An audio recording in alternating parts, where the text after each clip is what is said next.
Very good morning to our distinguished guests, esteemed colleagues, professionals, students, and audience members.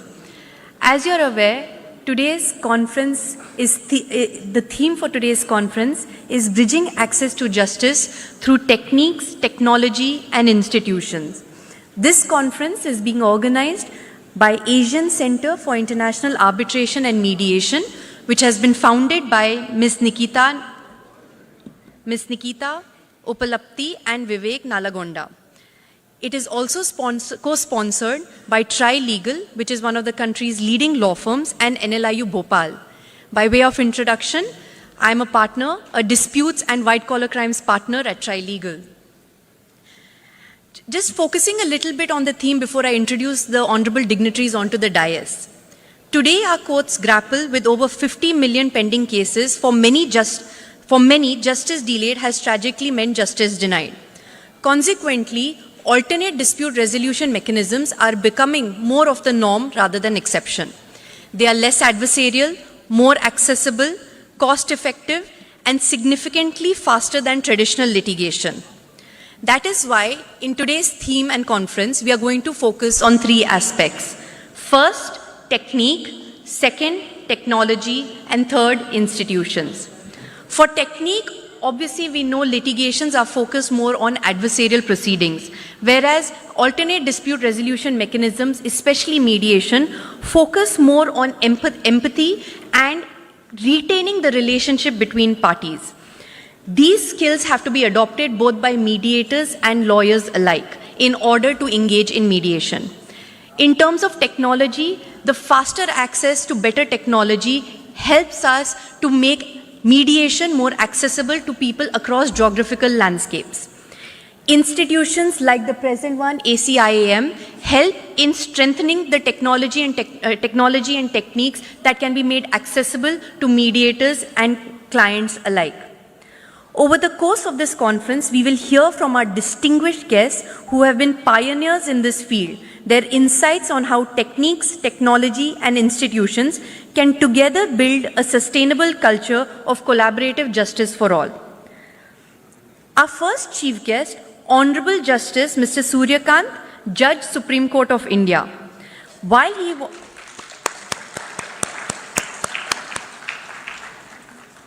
he was the youngest Advocate General of Haryana in 2000, he has had a tremendous career marked by distinction and leadership. While he has contributed significantly to the development of law, we all know that he has also significantly contributed to the development and adoption of mediation.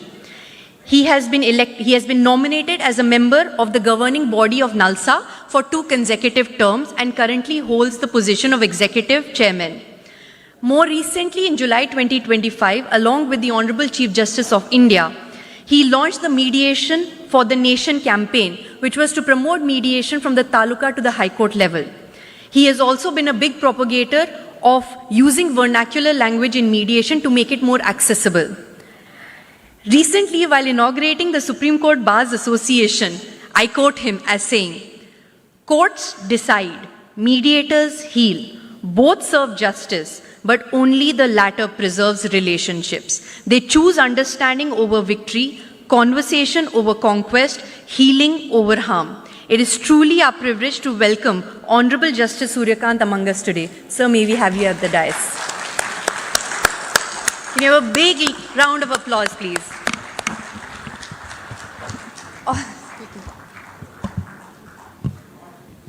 All the dignitaries may come to the stage and we'll introduce them then one by one.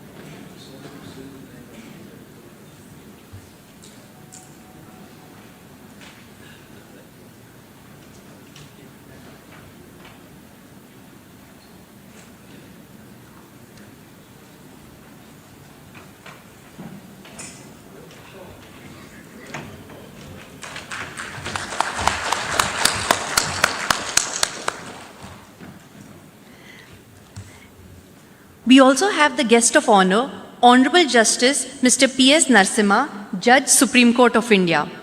He was appointed as the Additional Solicitor General of India in 2014. He assisted the court in several landmark cases. A true evangelist of mediation, he was entrusted with mediating the fractious BCCI elections in 2018-19 and successfully mediated between the members and the board for holding elections and the constitution of an elected body, bringing consensus and institutional stability. I recall that 2 years ago, while delivering a lecture at the Supreme Court Bar Association, he urged that we have suffered enough with adversarial litigation. Mediation must become the default, litigation the exception. Our distinguished guest, Honorable Chief Minister Andhra Pradesh, Shri Chandrababu Naidu Garu, a leader widely regarded as a pioneer of digital transformation and e-governance in India. Much earlier in 1998, he initiated the development of high-tech city with an intent to transform the local economy into a booming global information technology hub. He also spearheaded initiatives such as e-Pragati, which became the country's largest e-governance program, and the AP Fiber Network project, a visionary effort to deliver high-speed internet to households across the state. These initiatives were not merely about technology, but about education, communication, and economic participation tools to enable every citizen to be able to be part of a digitally inclusive society. His leadership stands as an inspiration reminder that technology and institutions, when guided by vision, can truly bridge access to justice. We are deeply honored to have Honorable Chandrababu Naidu, Honorable Chief Minister, with us today. Please welcome with a round of applause.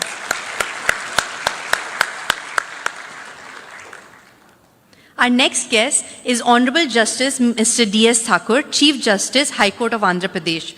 Honorable Justice Thakur's illustrious judicial journey began with the appointment as a permanent judge of the Honorable High Court of Jammu and Kashmir, thereby in Honorable Bombay High Court, before assuming his current role as Chief Justice of Andhra Pradesh High Court. He has been a strong proponent of harnessing technology in the judicial system, calling for the digitization of court records and the adoption of AI-driven tools to ensure swifter, more efficient justice delivery. For over a decade, he has actively championed its practice, including chairing key sessions for judges and lawyers at the 2018 state-level intensive mediation workshop organized by the Mediation and Conciliation Committee of the Jammu and Kashmir High Court. Our next organizing secretary is Honorable Professor Surya Prakash, Dispute Resolution Process Area Vice Chancellor NLIU Bhopal. He is the Vice Chancellor of NLIU Bhopal. Since his appointment in June 2023, he has brought a wealth of experience and visionary leadership to the institution. Our next organizing team member is Professor Surya Raju. He is the Secretary General of ACIM with 13 years of experience as an arbitrator and an academician. With this, I welcome all our dignitaries today, and I call upon Professor Surya Raju, Secretary General ACIM, India, to lead the theme. Good morning, everyone. Honorable Justice Suryakant sir, Honorable Justice P.S. Narasimha sir, and Honorable Chief Minister N. Chandrababu Naidu Garu, and Honorable Justice D.S. Thakur, and other guests on the dais, off the dais. I welcome all the people to this international mediation conference conducted by the Asian Center for International Arbitration and Mediation in collaboration with National Law Institute, University of Bhopal. Now, mediation is a requirement. So, where informally, in a structured process, in a structured manner, we can settle the disputes is concerned. So, due to the time constraint, only I am restricting to 2 minutes.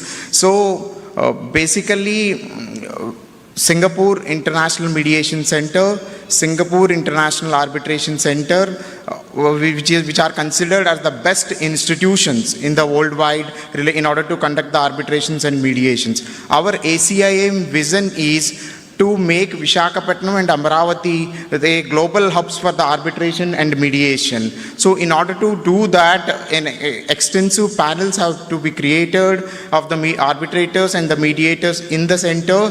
So we'll be doing and working hard towards making up those panels, and we'll be providing an administrative assistance to the arbitration and mediation process.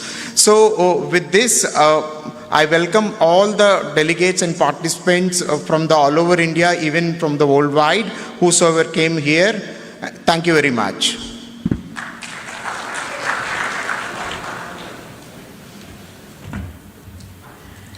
Thank you, Professor Surya Raju. I now call upon Professor Dr. Surya Prakash, Vice Chancellor, NLIU Bhopal, to give to speak about the theme.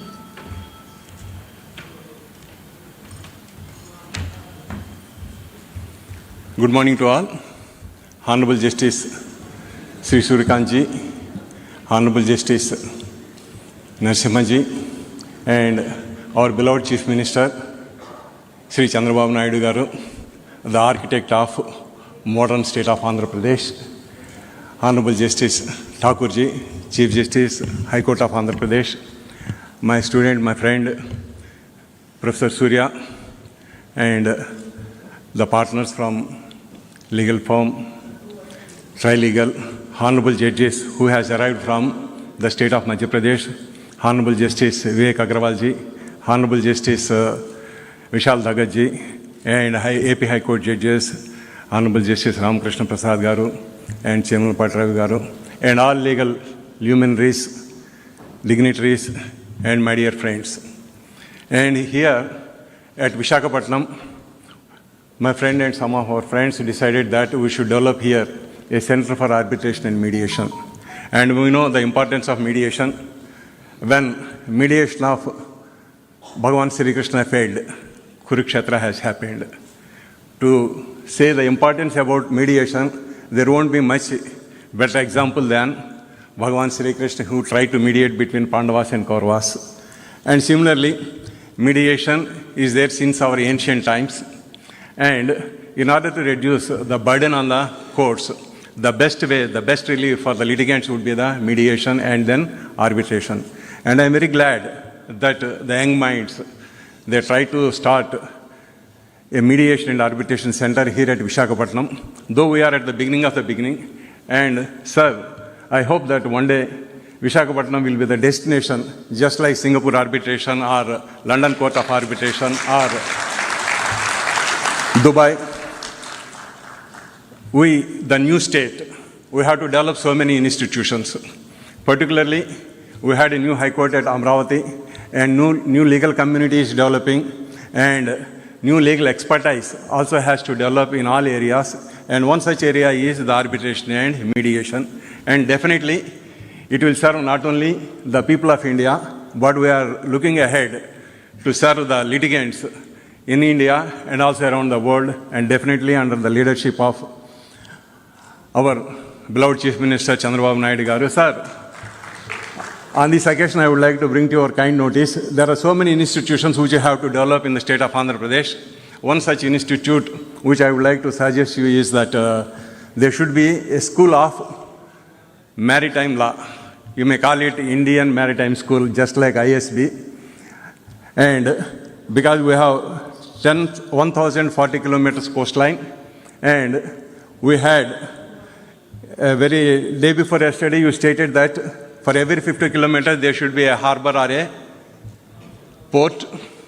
And keeping in view, because earlier myself and Honorable Justice Narasimha has discussed about this, because Gujarat is having the first largest coastline, followed by the state of Andhra Pradesh, and there is also a lot of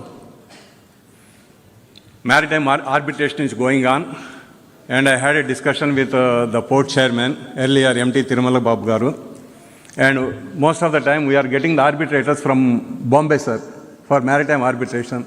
Day before yesterday, in this logistics summit, he has said that for every 50 kilometers there should be a port or a harbor.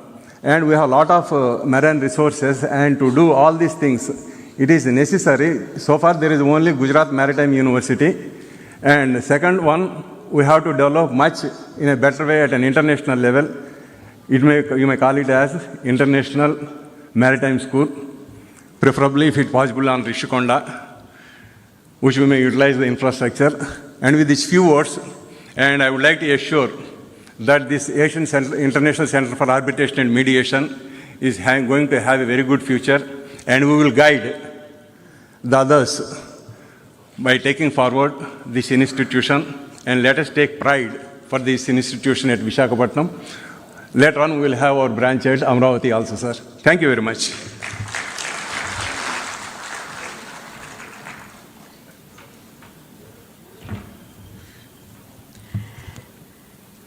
Thank you so much, Dr. Surya Prakash. I now call upon Honorable Justice D.S. Thakur, Chief Justice, Andhra Pradesh High Court, for his thoughts on the theme. Thank you.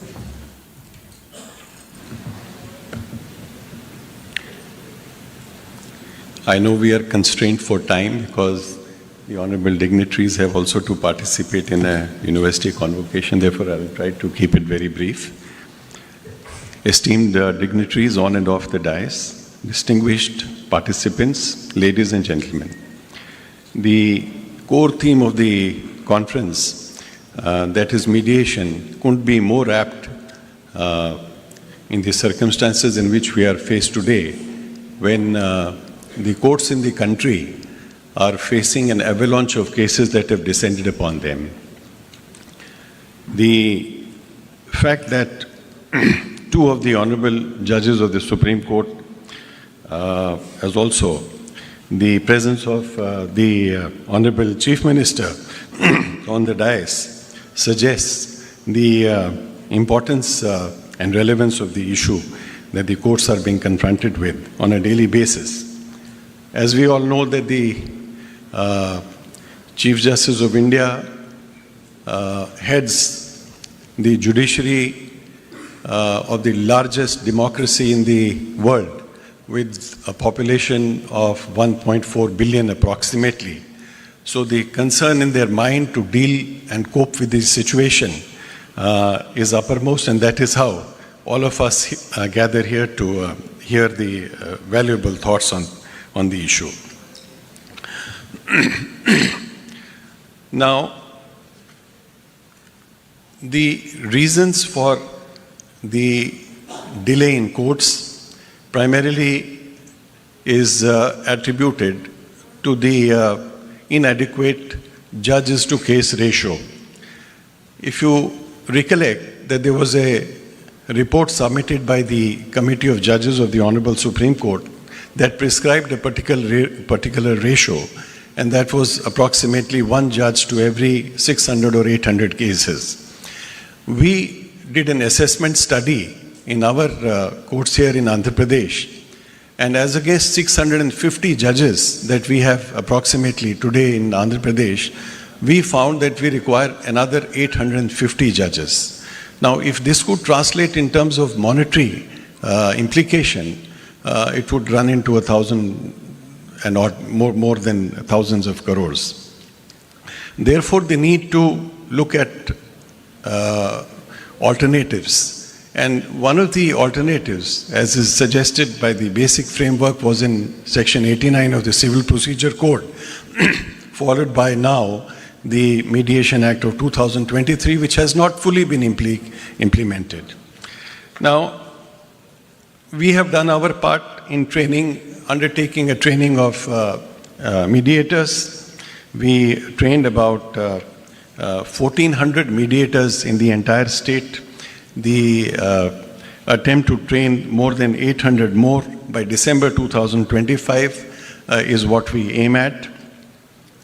We aim to take the mediation movement to the taluka level, where we have identified approximately 63 new premises. Our biggest handicap today is that we do not have adequate premises where we can have people come to identified mediation centers.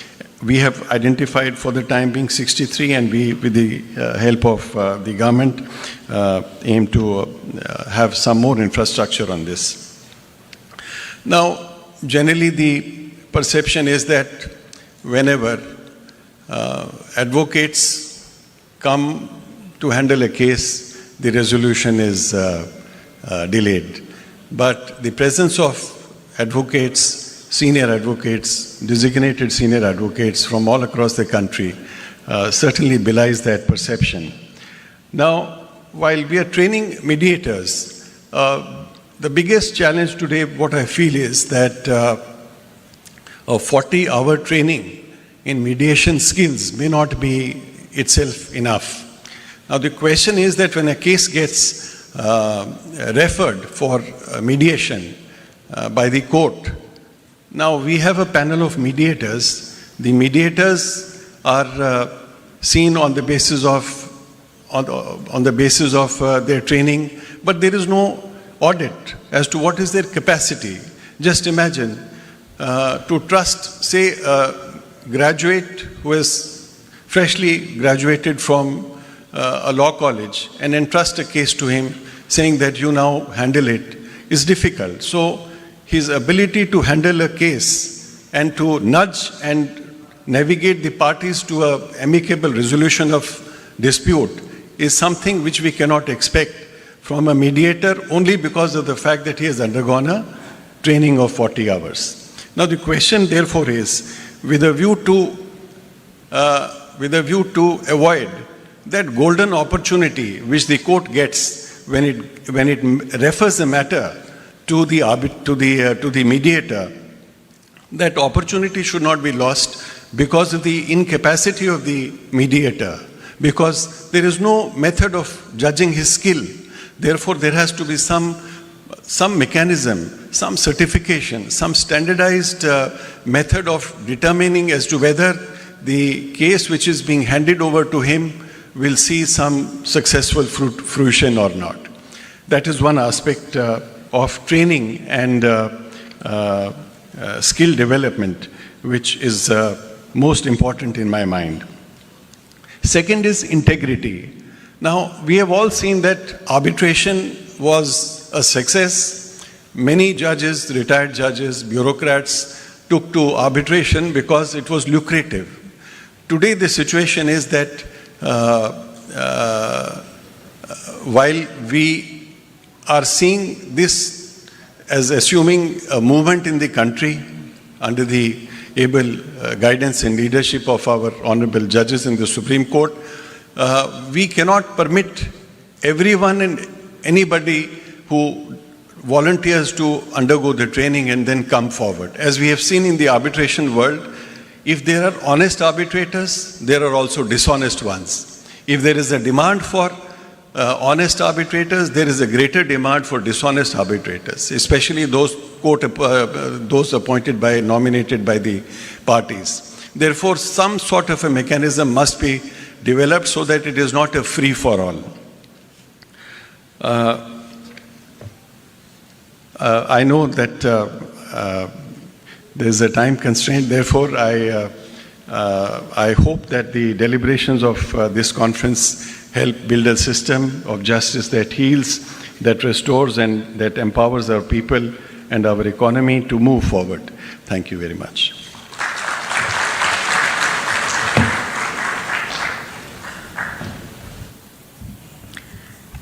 Thank you, Honorable Justice D.S. Thakur. I now call upon Honorable Chief Minister of Andhra Pradesh, Shri Chandrababu Naidu Garu.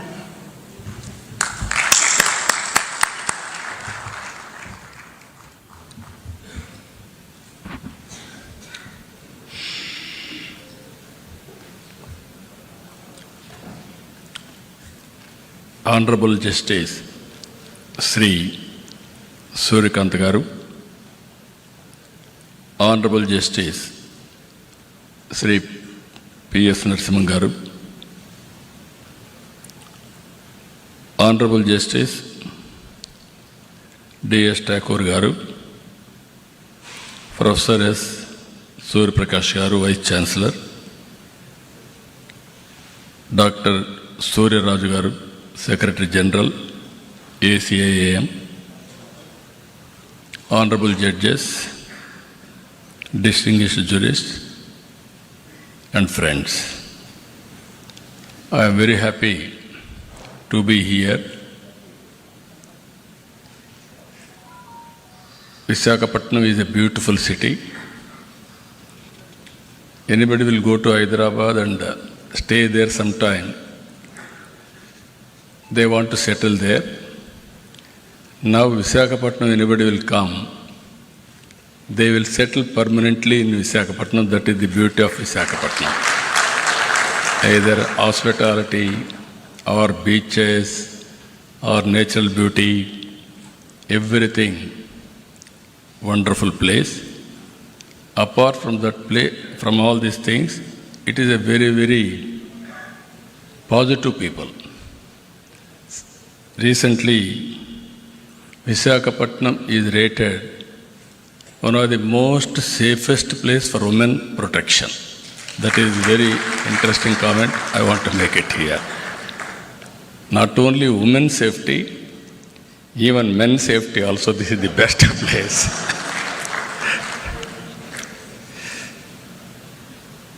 I am very happy to be here because the judiciary is a key pillar of our constitution, protecting democracy and the rule of law.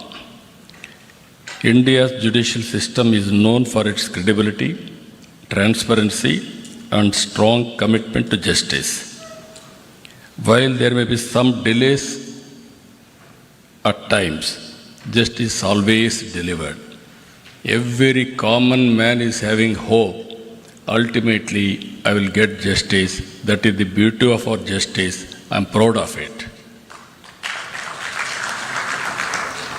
The people of India have immense faith in our judiciary, not just as an institution of law, but a pillar of justice, fairness, and constitutional values.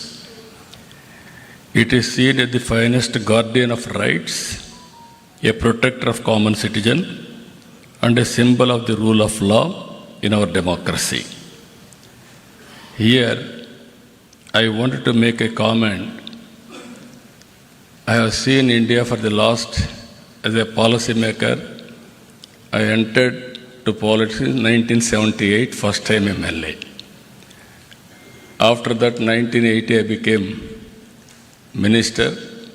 95, I became Chief Minister. I have seen India. Today, if you see, India has taken bold reforms. 1991 economic reforms. Mid-90s, IT revolution, Indians took advantage, first more advantage. God is very kind. India is blessed with demographic dividend. Now slowly we are losing that advantage in South India. Now North India still there is an advantage. With all these factors, we are having a very strong leader also at center. That is Narendra Modi ji. If you see 11 years back, 11th economy, largest economy. Today, 4th largest economy. Next year, we are going to become 3rd largest economy. And at the same time, there are predictions by Ernst & Young.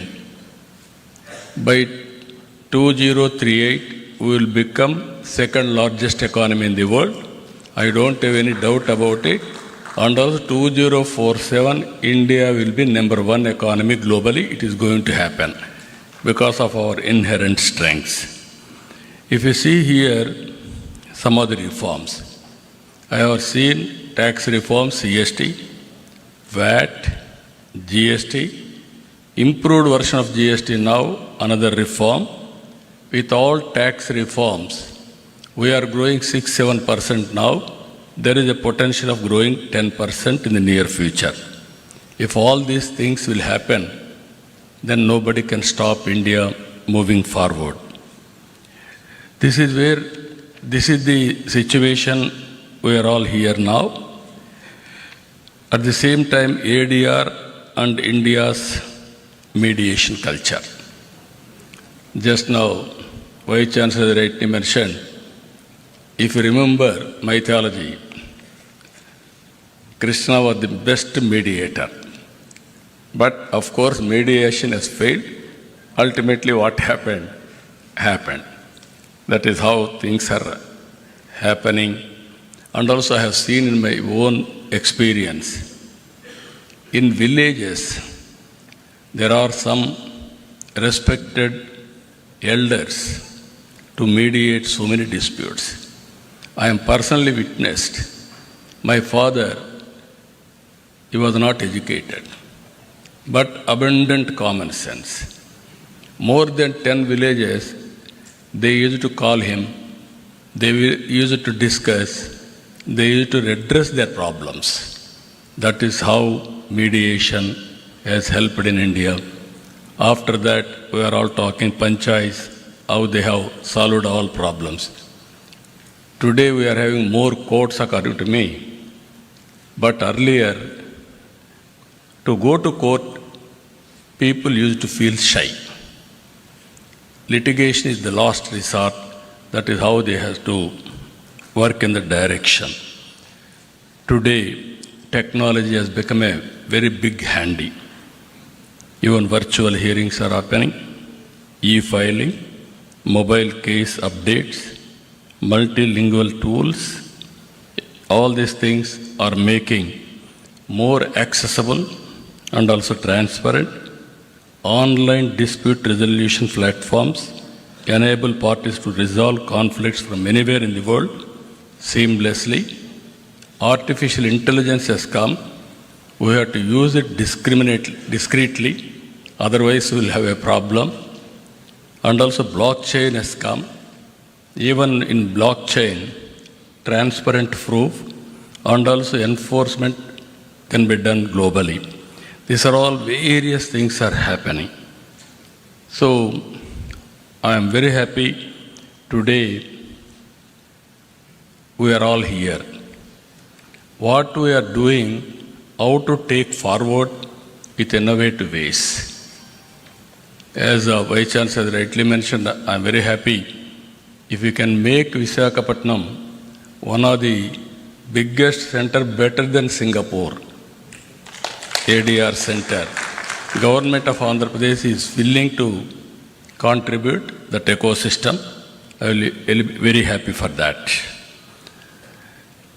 Friends, and also Honorable Supreme Court judges and High Court judges, you are all watching. India is moving new technologies, high-tech. Now we are taking advantage of it. For the last 1 year, we are able to mobilize $100 billion investment to Andhra Pradesh. Now, next month, Google is going to come here, and also TCS is already here, and also Cognizant is coming. With all these things, what today India is having, data centers, Visakhapatnam is going to have more than what India is having total data centers capacity. That is going to happen within 1 or 2 years' time. And also, we are going now Quantum Valley. America is having Silicon Valley. They are proud of it. India, we started recently Quantum Valley.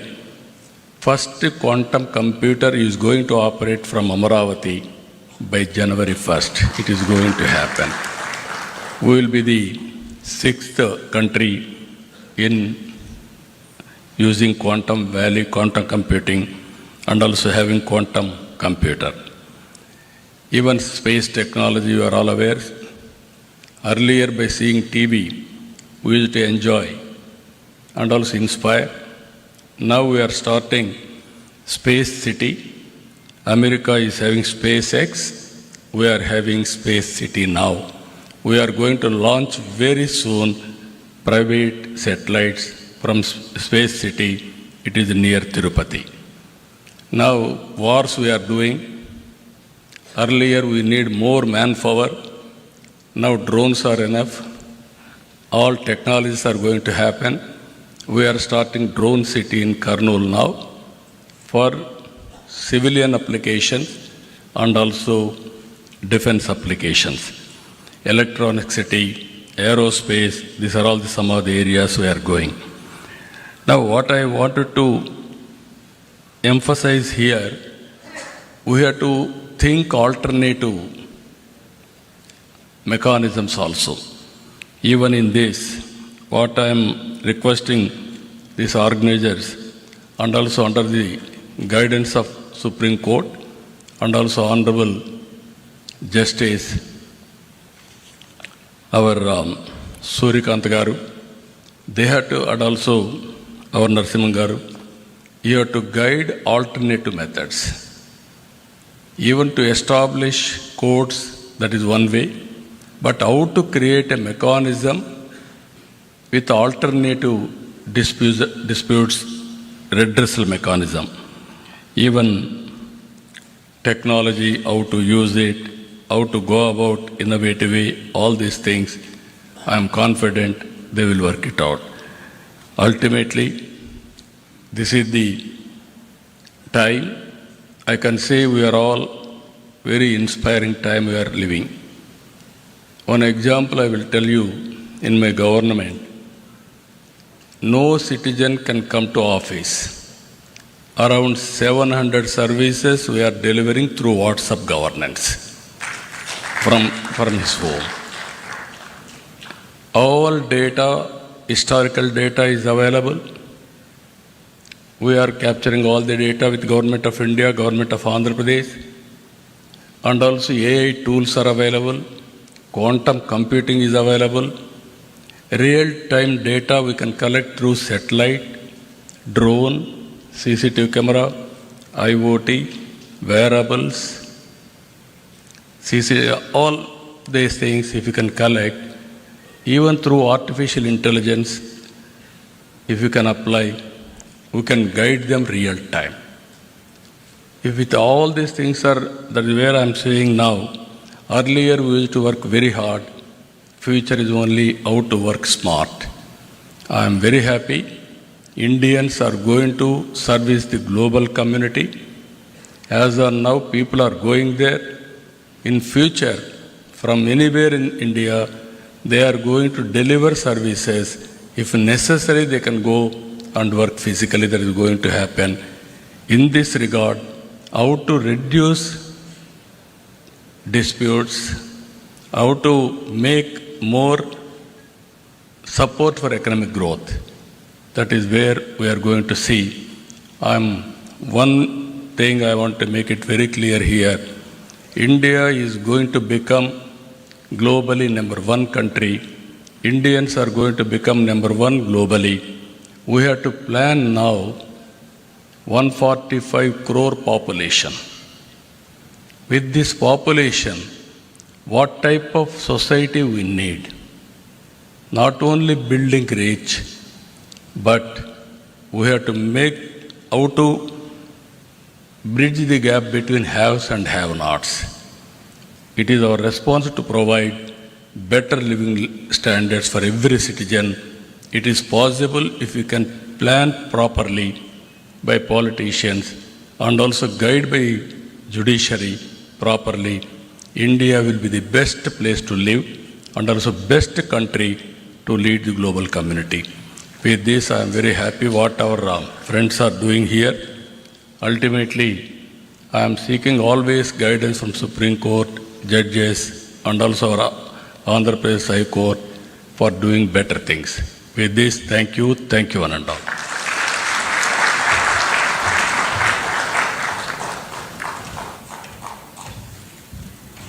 Thank you, Honorable Chief Minister. I now call upon Honorable Justice P.S. Narasimha, Judge of the Supreme Court.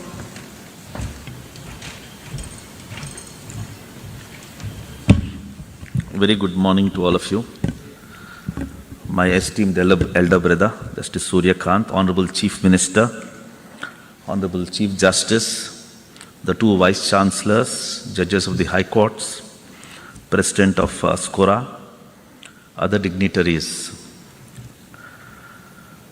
Because of the time constraint, what I will do is, I will take a Passover. I'll promise to come back, but if I don't, I will leave you with just 3 points. 70 years after the independence, more than 70 years, we have pursued a resolution of disputes through adversarial litigation, which required finding of a fact I think there's no doubt in our minds that this system didn't really work very well. The stakeholders were lawyers. So if we move to the system of mediation, the persons who will be doing the mediation substantially are also lawyers. So what position will you take as lawyers, having moved from adversarial litigation to that of a mediator? From logic, you will shift to trust. It is trust and trust alone which will help resolve disputes through the process of mediation. So you must learn that technique. It's a facet of the heart, how you win the heart and enable the persons involved in a dispute to trust in you. That's a process, reflect on that. The second point I would want to make is mediation must be closer to people, which requires you to know what people are, how they live, how they fight, what are their aspirations, what are their fallacies, what are their weaknesses. To understand, the most important element is language. So you must be closer to people, closer to their language, closer to their culture. The third point, which I will leave you with this, we experimented with one alternative dispute resolution, that is arbitration. Arbitration was hijacked by the elite. Elite in the sense of not pejoratively, for commercial purposes. It was intended to be a very simple process where an arbitrator will come and resolve the disputes. Instead, it has been a technique for commercial transactions, and so far as small issues like a fight between two neighbors about a wall in a village, two brothers fighting for partition, they have to suffer civil court litigation. And arbitration is not available. My fear is that same thing might happen even to mediations. Mediation must be kept simple. As easily as possible, the disputes should be resolved. And what are the methods by which these three things that I have indicated can be achieved? I will discuss with you. Mediation is very close to my heart. If I come back, I will participate in one of those sessions and share my thoughts with you. Thank you very much. Thank you.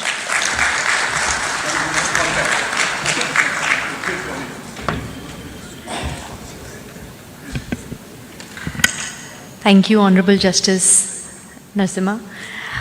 I now call upon Honorable Justice Suryakant, Judge of the Supreme Court of India.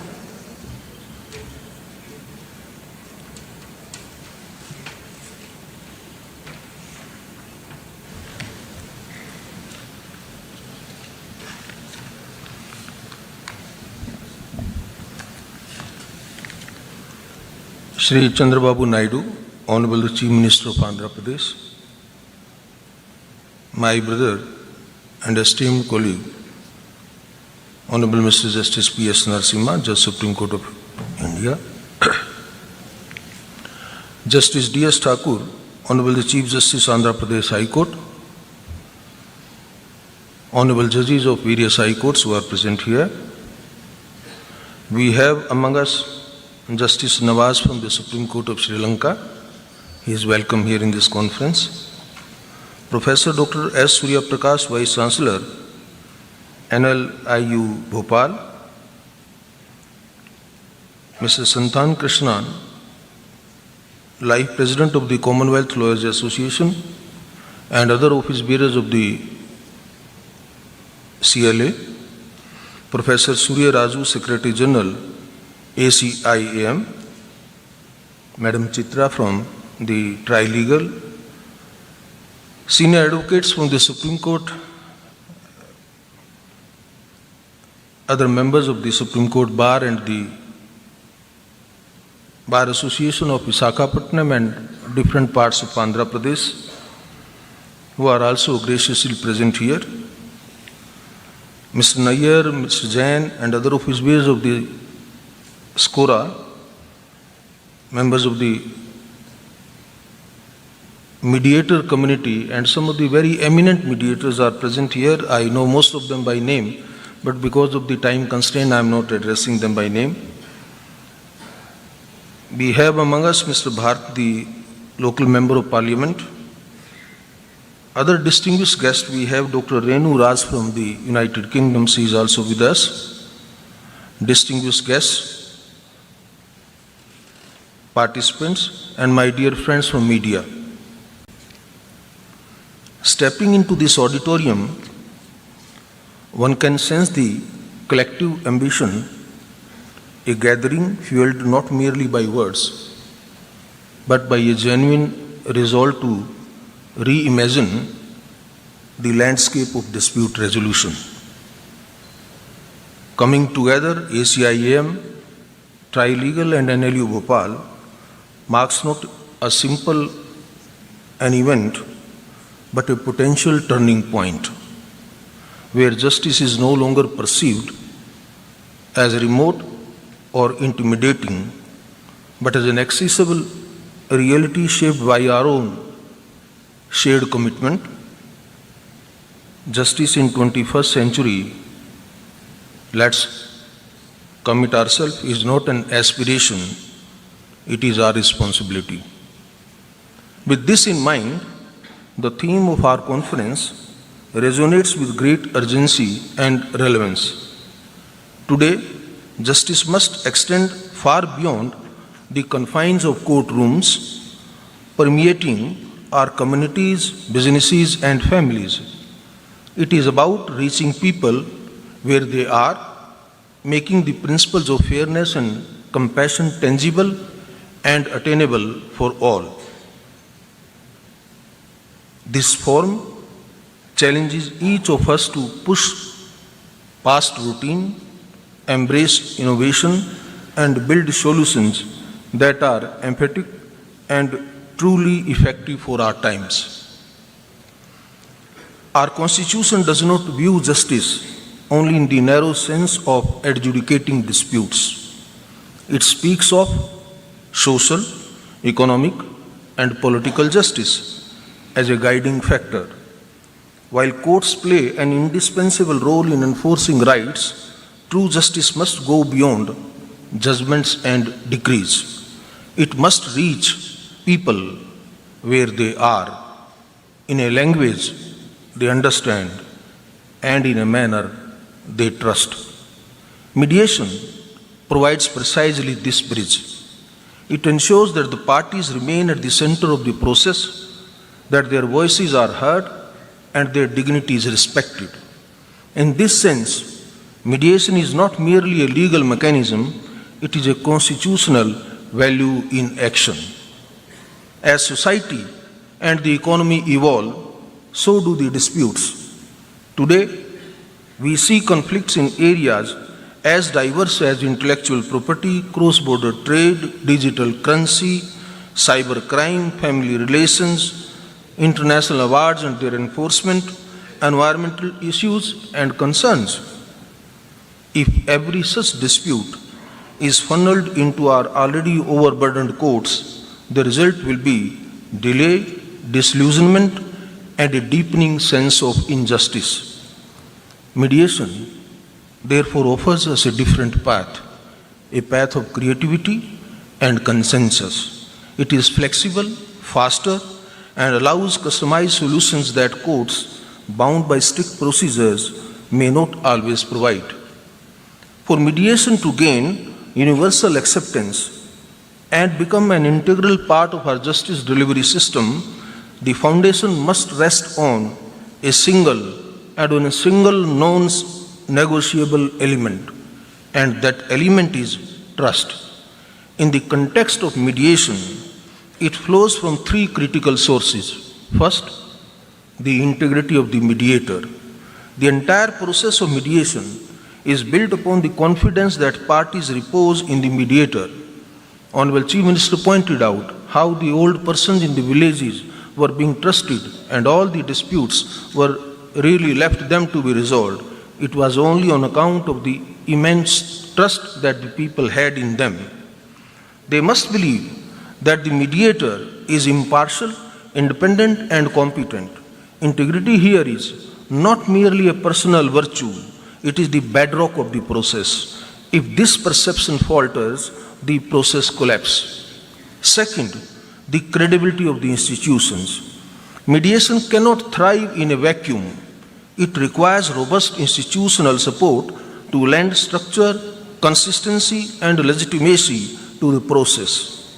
Institutions like the one ACI-AM serve as a custodians of quality and trust.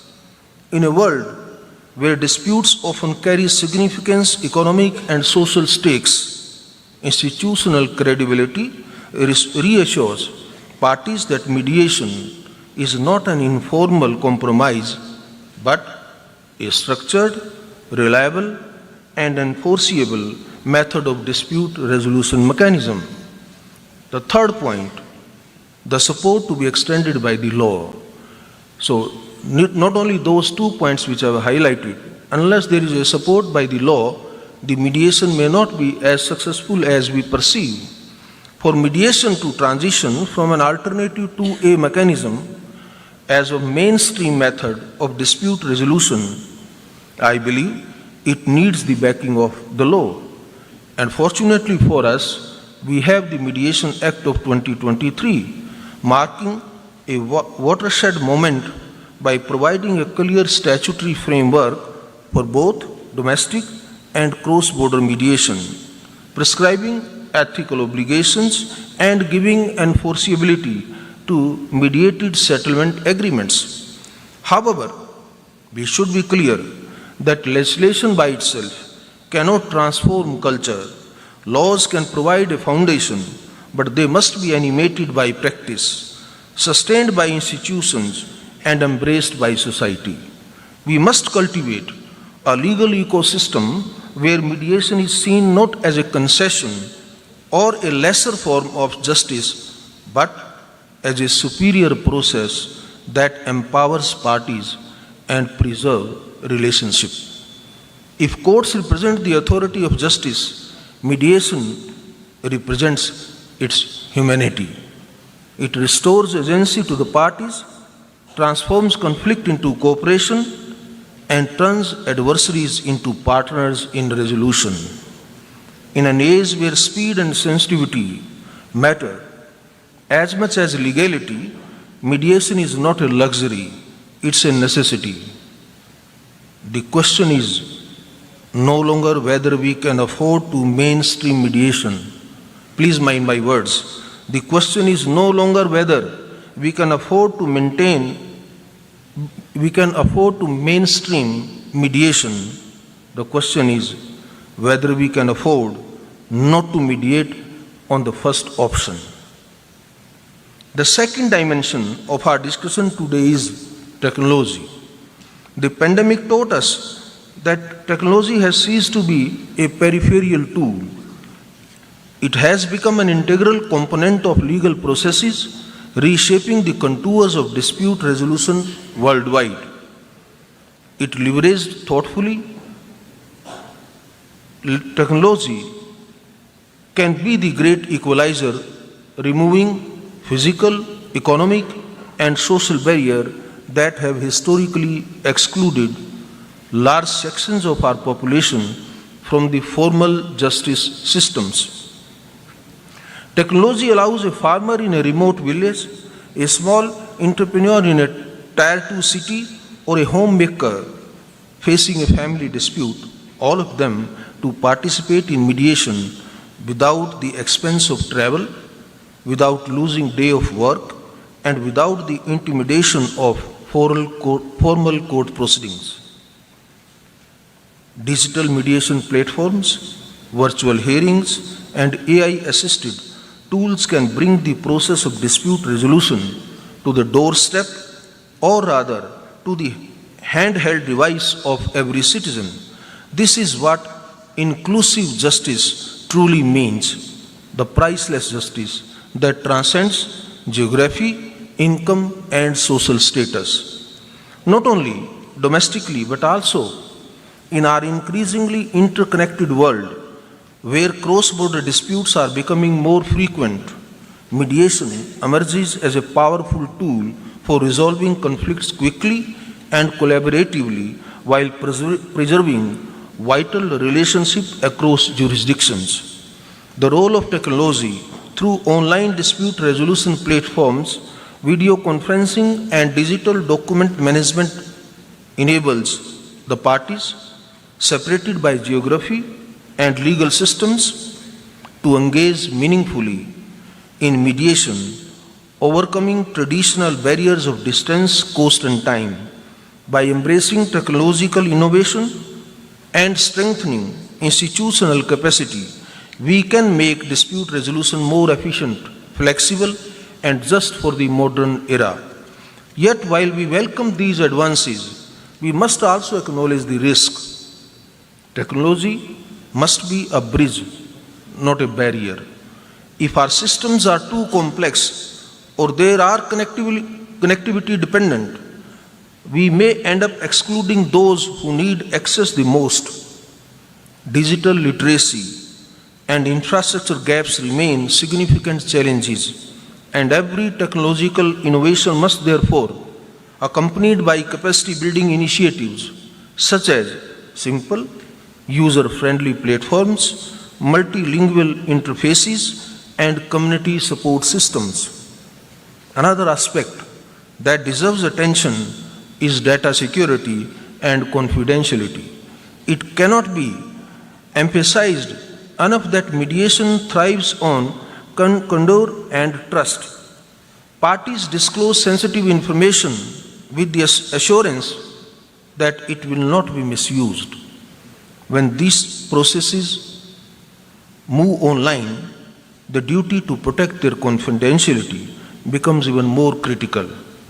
Institutions and service providers must invest in robust cybersecurity frameworks, encryption protocols, and ethical guidelines to ensure that trust is never compromised in the digital space.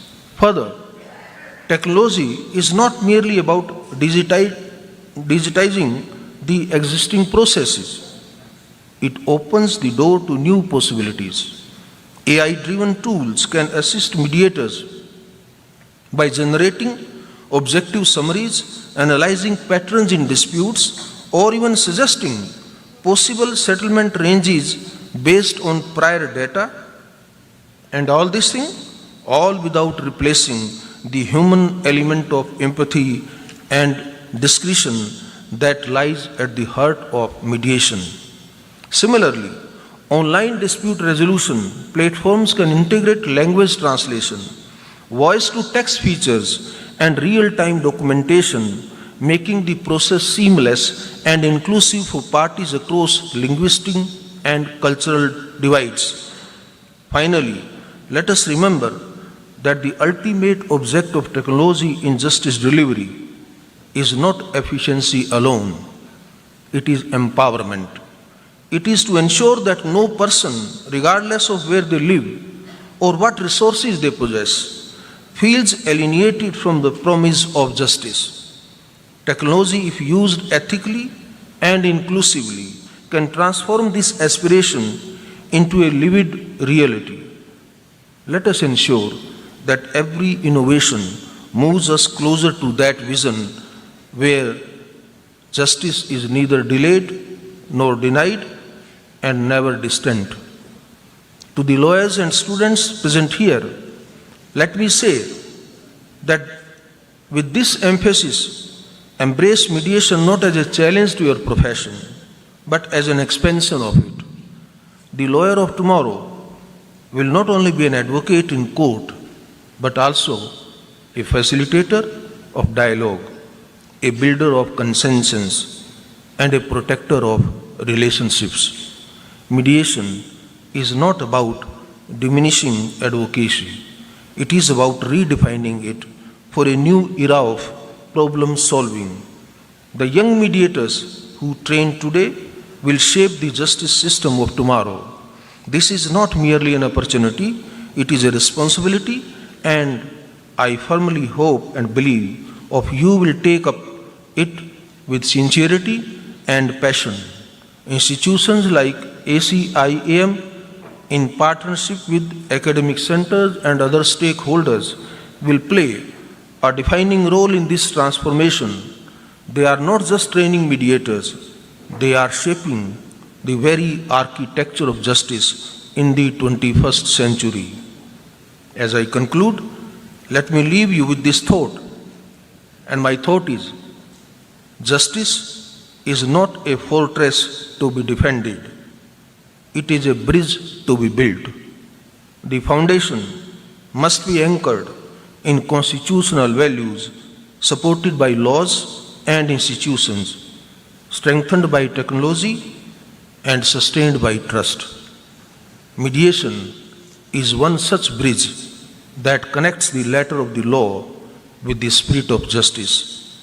Let's walk in together with confidence, creativity, and compassion. Thank you very much. Thank you very much for inviting. Jai Hind.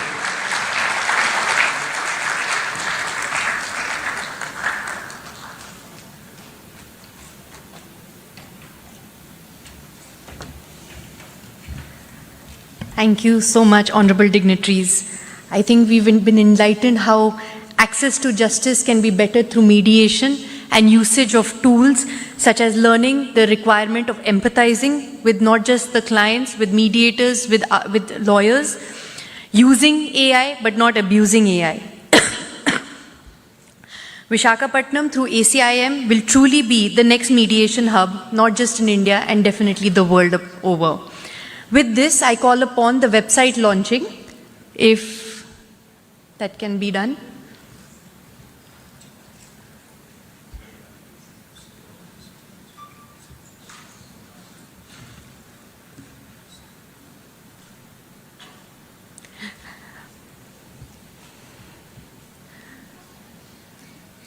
We'll proceed with this felicitation for the ceremony. I would like to call upon Advocate Abha Sharma to facilitate Honorable Justice Suryakant.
We would now like to call upon the co-founder, ACIM, Mrs. Nikita Upalapti, to facilitate Honorable Justice P.S. Narasimha.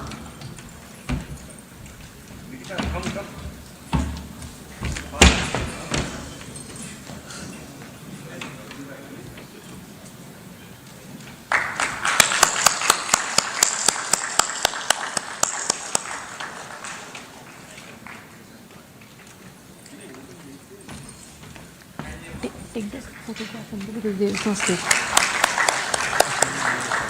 I would like to call upon Professor Dr. Surya Prakash to facilitate Honorable Shri Chandrababu Naidu. Website is ready. They are.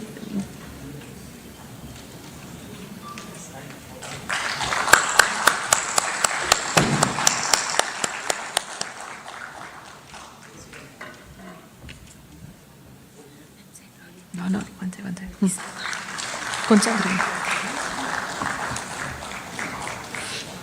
I would request Mr. Vinay Ahuja of Mohan Law House to facilitate Honorable Mr. Justice Dheeraj Singh Thakur.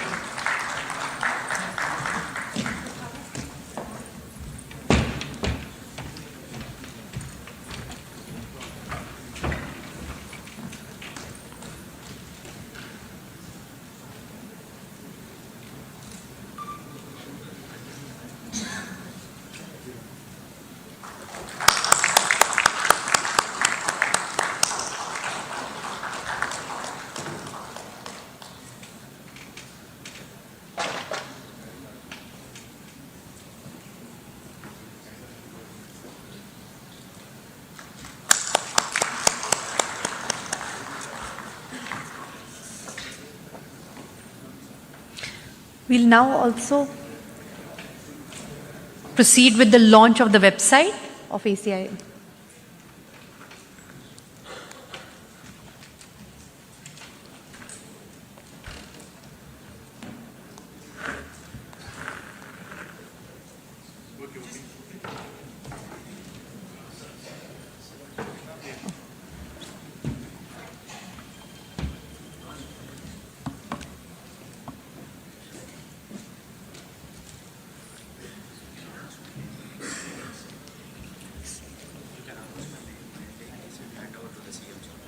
I call upon Vivek from ACIM to proceed with the launch of the website.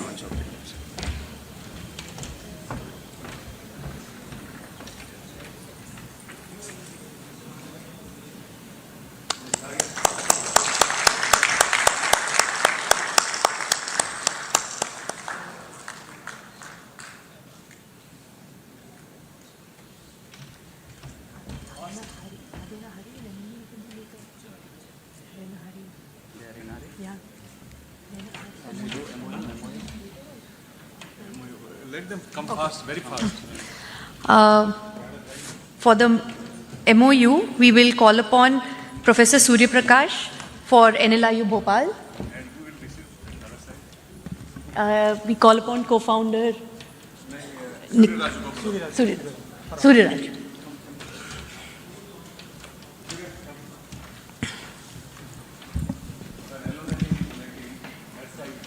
In the meanwhile, can I call upon Nivaran, Ms. Nandini Gore?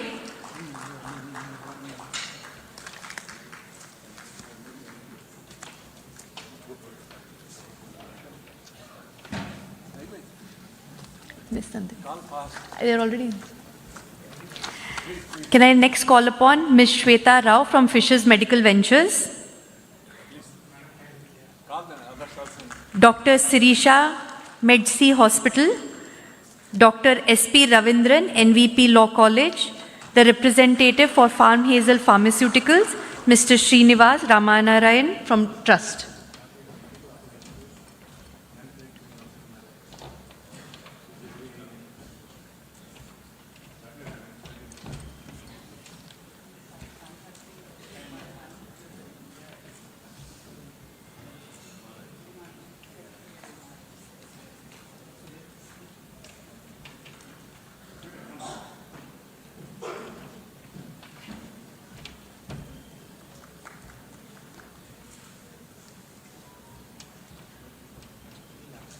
Last. I've already called. They've not. That's it. Yeah, later.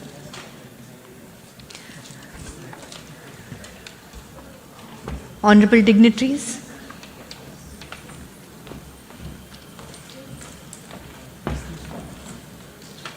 Yeah.